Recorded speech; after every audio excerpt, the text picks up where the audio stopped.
Olá, meu amigo, minha amiga, estamos ao vivo aqui na TV da Cidade, iniciando agora o programa Luciano Alvarenga Debate.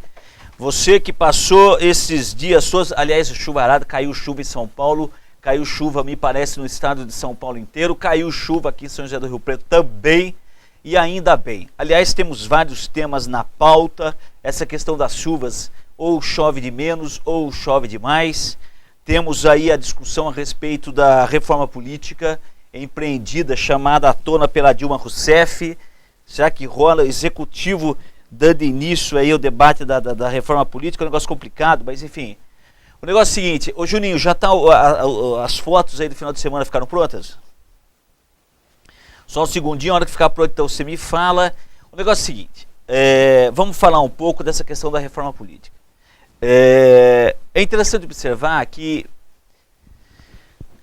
a primeira mensagem da Dilma Rousseff, logo após ela ganhar a eleição, foi a questão da reforma política. Fazer a reforma política e a reforma política por meio de plebiscito. A reforma política por meio de plebiscito. É estranho ela falar em reforma política por meio de plebiscito, porque plebiscito é assim. Por exemplo, você tem o plebiscito e tem o referendo.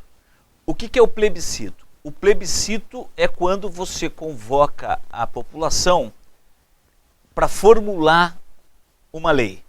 Obrigado, Juninho. É quando você chama a população para formular uma lei. O referendo é quando você chama a população para aprovar ou não uma lei. Tá? Então o plebiscito seria a pergunta a respeito. O plebiscito geralmente é assim: você concorda com o aborto ou não? Então a população vai votar se concorda com o aborto ou não. Agora, como que você vai discutir plebiscitariamente com a população reforma política quando o tema é extremamente complexo? Porque envolve o tipo de voto, envolve financiamento de campanha, envolve acomodações partidárias. Você é a favor do voto distrital ou do voto distrital misto? Ou do distritão? Lista fechada ou lista aberta? Você percebe? Quer dizer, as perguntas que envolveriam uma reforma política são muitas e impossível de ser feita num plebiscito. Então, quando a Dilma propõe um plebiscito, ou ela não está propondo coisa alguma, ou ela não sabe o que significa plebiscito, nem sabe o que significa uma reforma eleitoral do tamanho que o Brasil precisa fazer. Fazendo um pequeno intervalo nessa discussão, ô Juninho, solta as fotos para mim, e deixa o meu áudio aberto, por favor. Você vai, olha só, as fotos que vão aparecer no teu vídeo daqui a 60 minutos, elas têm a ver com as chuvas que caíram aqui em Rio Preto no final de semana e que trouxeram problemas antigos para a nossa cidade. Pode colocar, Juninho, por favor. Olha só, é isso aí, essas fotos. Isso aí é a Andaló, a Avenida Andaló aqui em São José do Rio Preto, a principal e mais emblemática avenida da cidade, historicamente conhecida em toda a região e estado de São Paulo.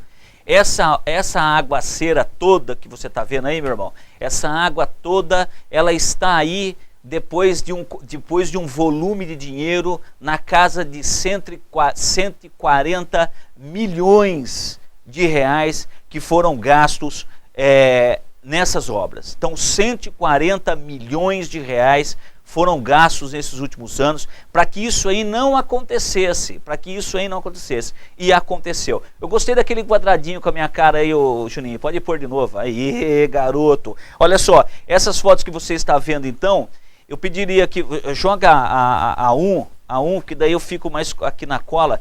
Olha só, essas imagens são imagens de décadas na cidade de Rio Preto, há décadas que a cidade sofre com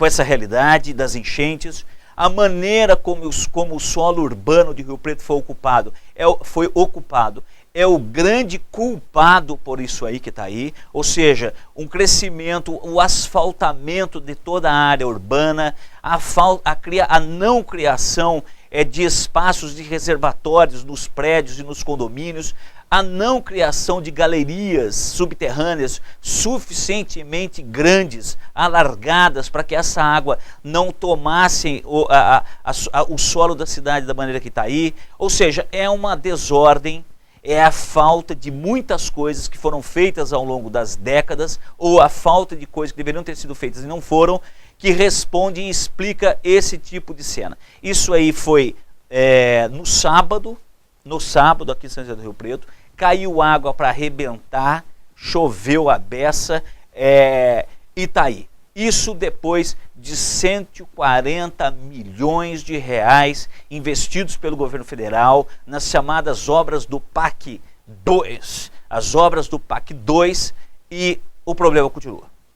A pergunta que eu faço para você, meu querido, para você que me assiste era melhor continuar com a enchente sem gastar 140 milhões ou gastar 140 milhões e continuar com a enchente? Isso é tema de plebiscito. Você quer gastar 140 milhões e ter enchente, ou você quer não gastar 140 milhões e continuar com a enchente? Eu escolheria não gastar 140 milhões e continuar com a enchente. Ou seja, continua a enchente e tananã, tananã, tananã. Você sabe o que é mais louco dessa coisa toda?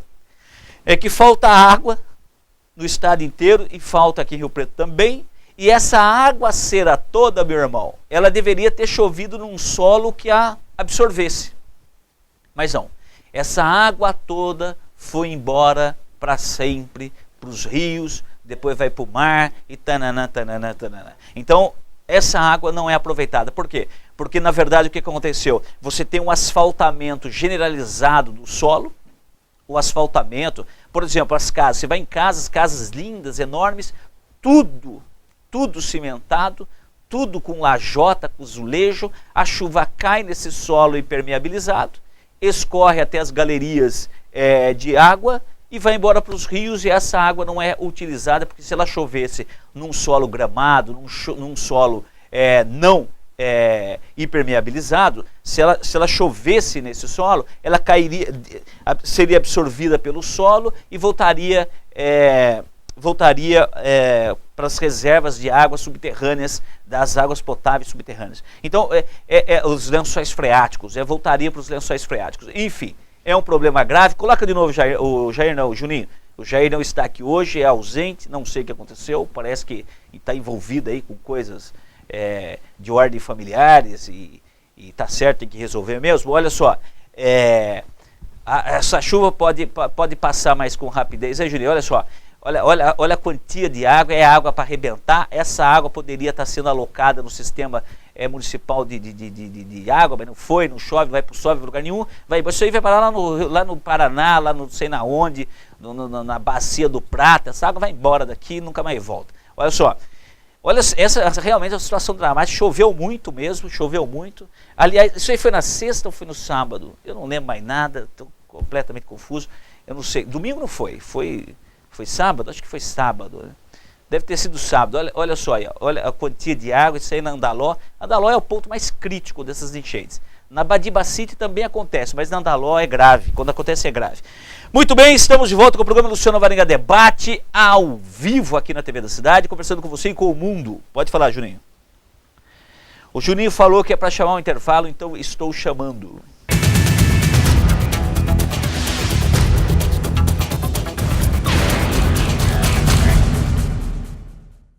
E aí, já conversou com seu filho sobre sexo? Abertamente. E sobre crack? Já tocou no assunto ou ficou achando que com seu filho isso não vai acontecer? Converse, dê atenção, oriente. Crack, é possível vencer.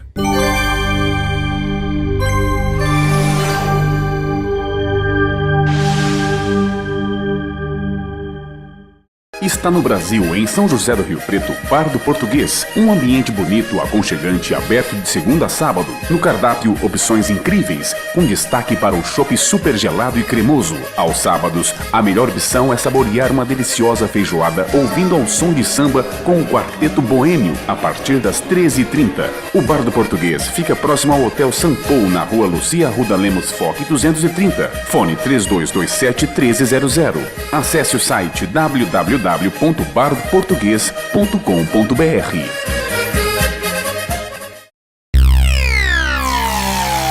A Amplitude Net é uma empresa dinâmica e arrojada capaz de oferecer soluções completas e inovadoras nos segmentos de informática, telecomunicações, segurança e tecnologia da informação. Amplitude Net, o melhor da tecnologia em um só lugar.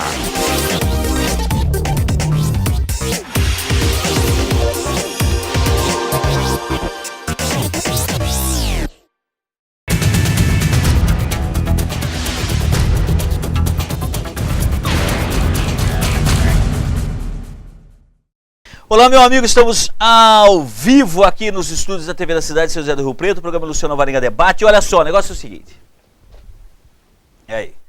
É assim, olha, a Dilma propôs a reforma política por meio de plebiscito, um equívoco gigante, porque não dá para fazer reforma política por meio de plebiscito.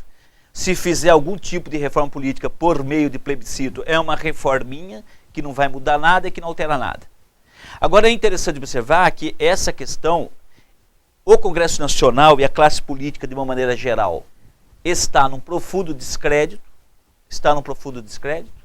A Dilma Rousseff, ela ganha esse segundo mandato, ela entra nesse segundo mandato enfraquecida,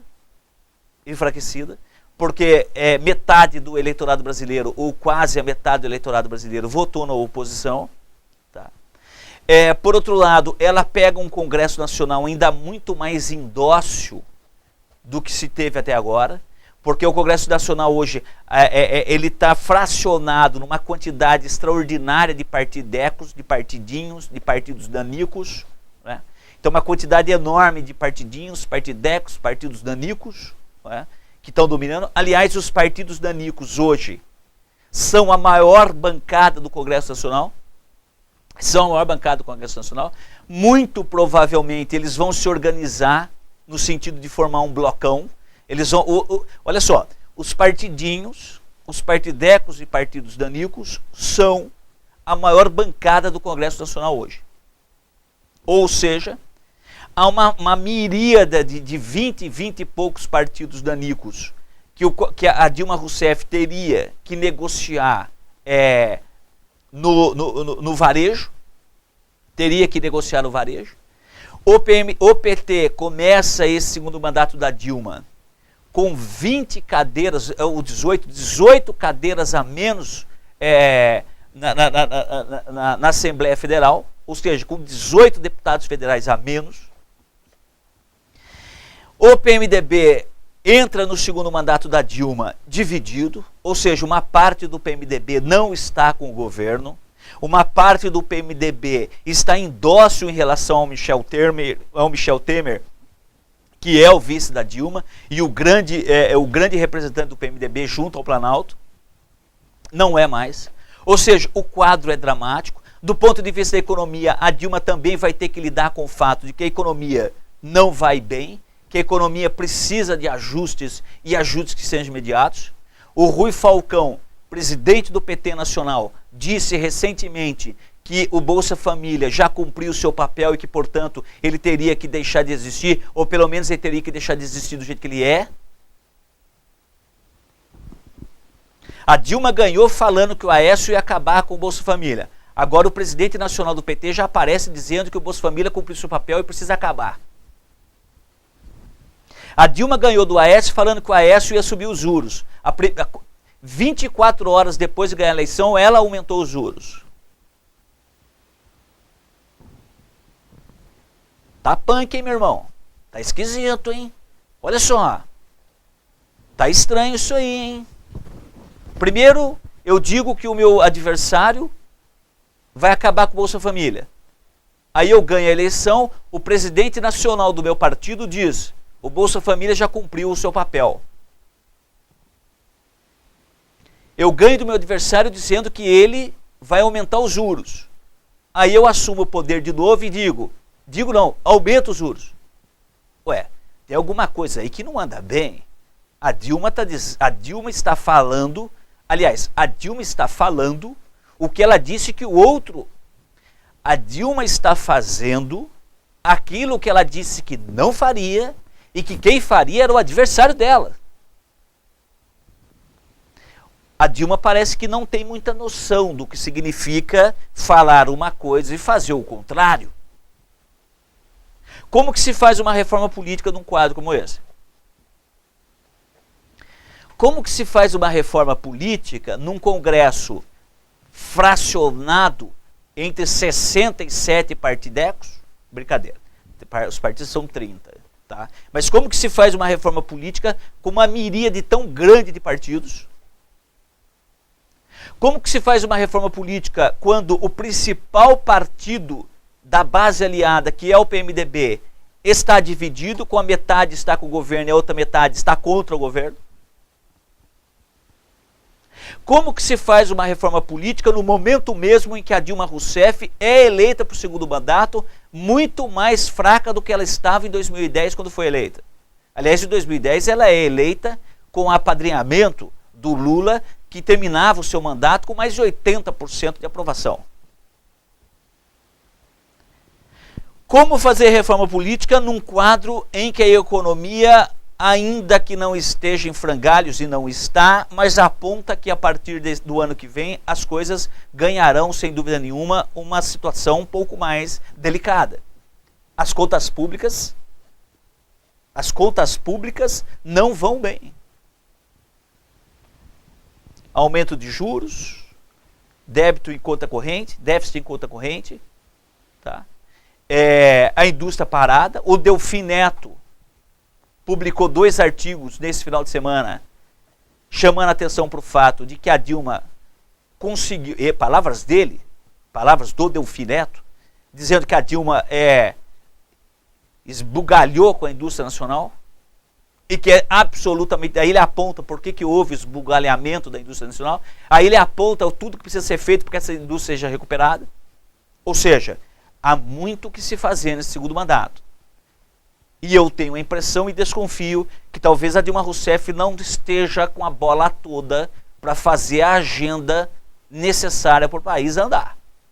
Porque do ponto de vista da economia, a situação caminha para um estado de fragilidade muito grande, e do ponto de vista político ela não tem força para fazer o que precisa ser feito de um lado, e por outro lado o Congresso Nacional eleito hoje é um Congresso Nacional bastante diferente do Congresso Nacional que termina o mandato agora. É a situação que nós temos aí. É o que está em andamento, é o quadro que se desenvolve, é o desenho que vai se formando para o Brasil a partir de 2015. Aliás, a impressão que eu tenho é que a gente já está em 2015, né? Porque a gente já está discutindo o ano que vem. Então, parece que 2014 já acabou. Aliás, 2014 foi um ano esquisito, né? Copa do Mundo, teve os manifestos de 2013. Olha, uma coisa interessante de chamar a atenção. Os manifestos de 2013 não houve nenhuma menção à questão da reforma política. Nenhuma questão a respeito de reforma política. Não houve nenhum cartazinho falando de reforma política.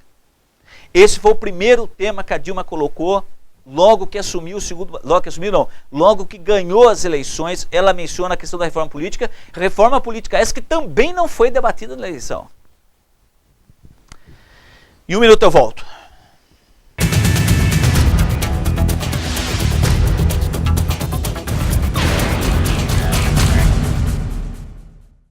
E aí, já conversou com seu filho sobre sexo? Abertamente. E sobre crack? Já tocou no assunto ou ficou achando que com seu filho isso não vai acontecer? Converse, dê atenção, oriente. Crack, é possível vencer.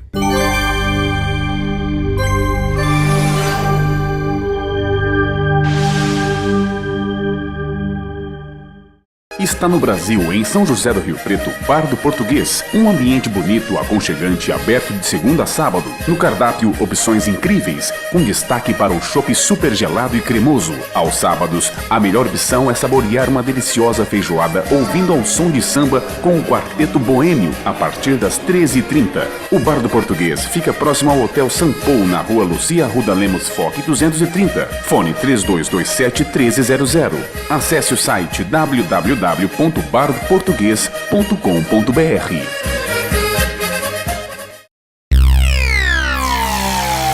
A Amplitude Net é uma empresa dinâmica e arrojada capaz de oferecer soluções completas e inovadoras nos segmentos de informática, telecomunicações, segurança e tecnologia da informação. Amplitude Net, o melhor da tecnologia em um só lugar.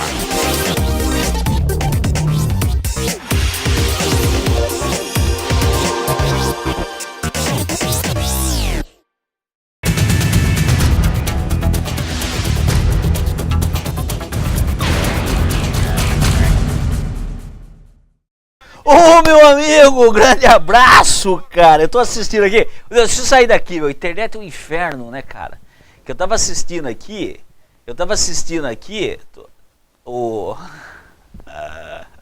Olha só. O negócio é o seguinte.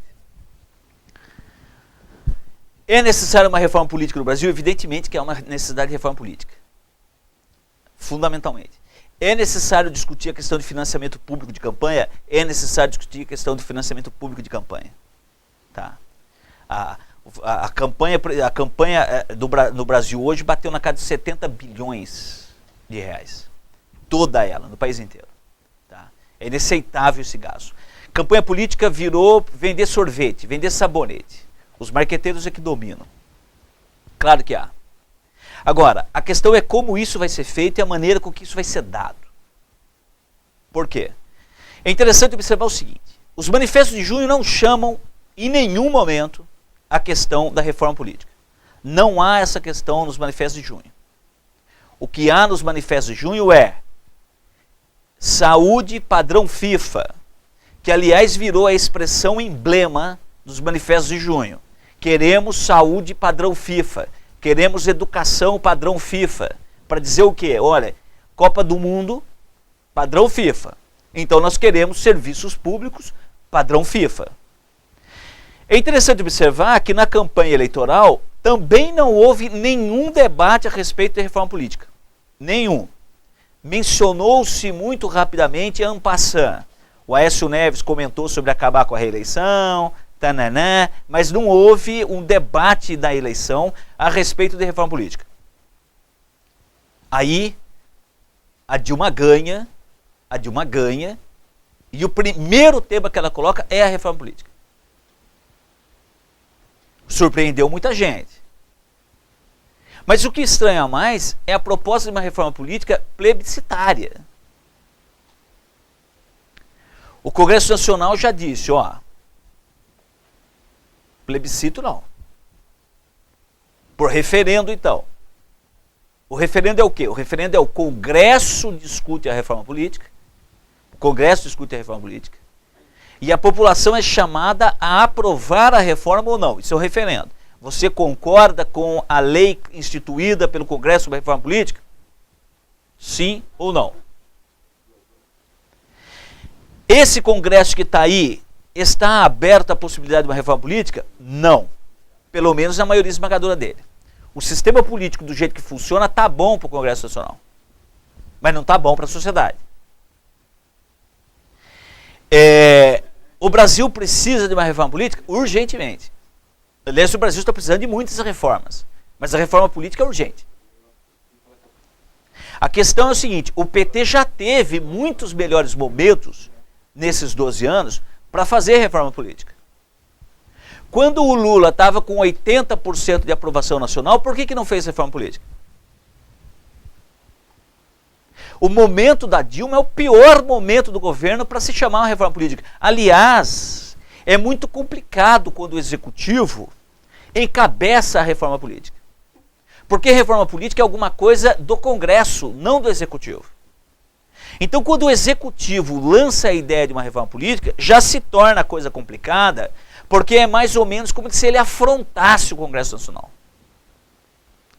A última vez que um presidente da República resolveu bater de cara com o Congresso Nacional foi o Jango, com as reformas de base. As reformas de base, elas deveriam ser aprovadas, discutidas e aprovadas no âmbito do Congresso Nacional.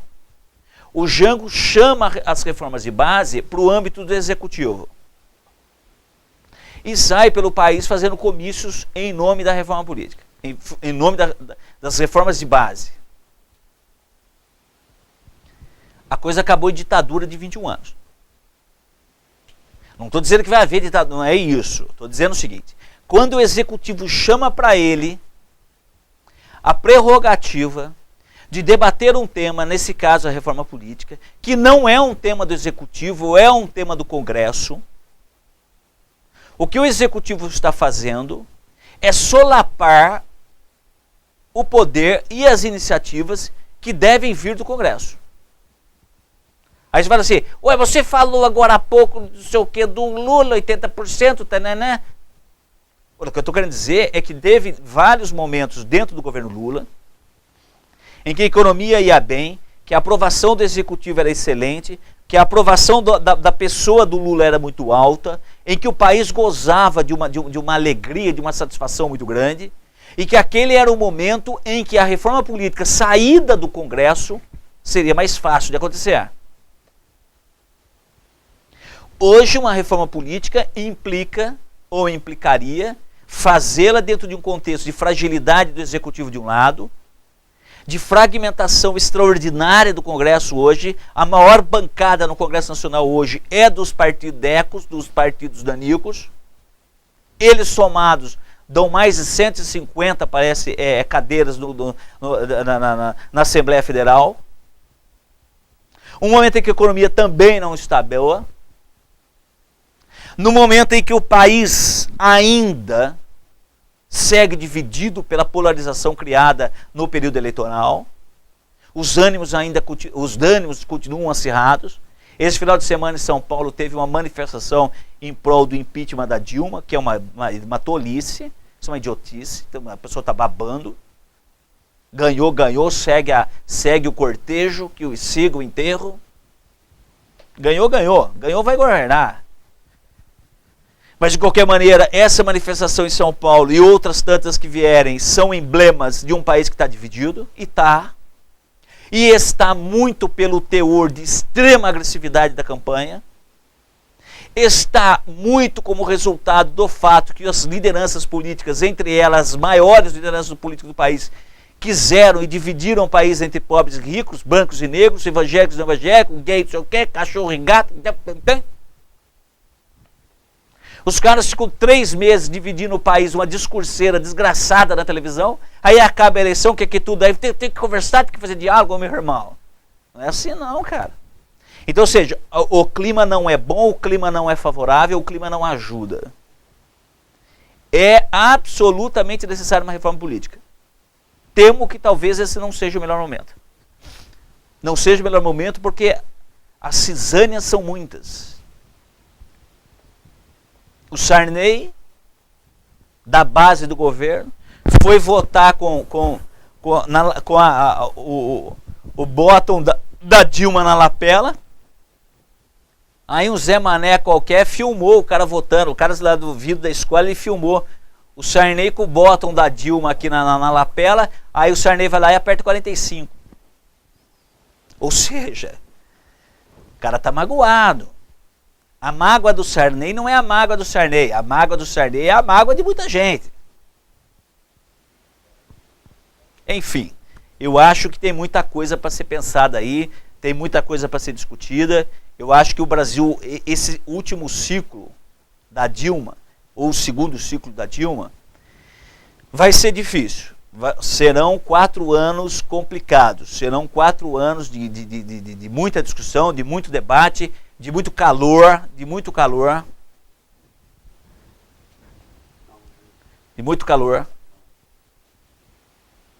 Agora, o Brasil é o país das agendas atrasadas.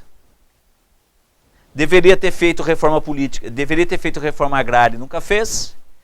Deveria fazer reforma urbana e também não faz. Deveria ter feito uma reforma administrativa do Estado, nunca fez. Deveria fazer uma reforma política, também não faz. Deveria fazer uma reforma trabalhista, também não faz.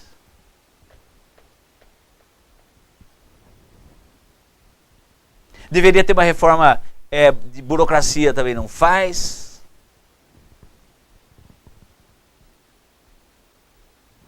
Aí o que acontece? A gente chega na situação que a gente está, com demandas urgentes, um clima de instabilidade crescente e a dificuldade de implementar o que precisa ser implementado. Não vai ser fácil esse segundo mandato da Dilma, não vai ser fácil essa discussão sobre reforma política. Grande abraço, tchau, tchau.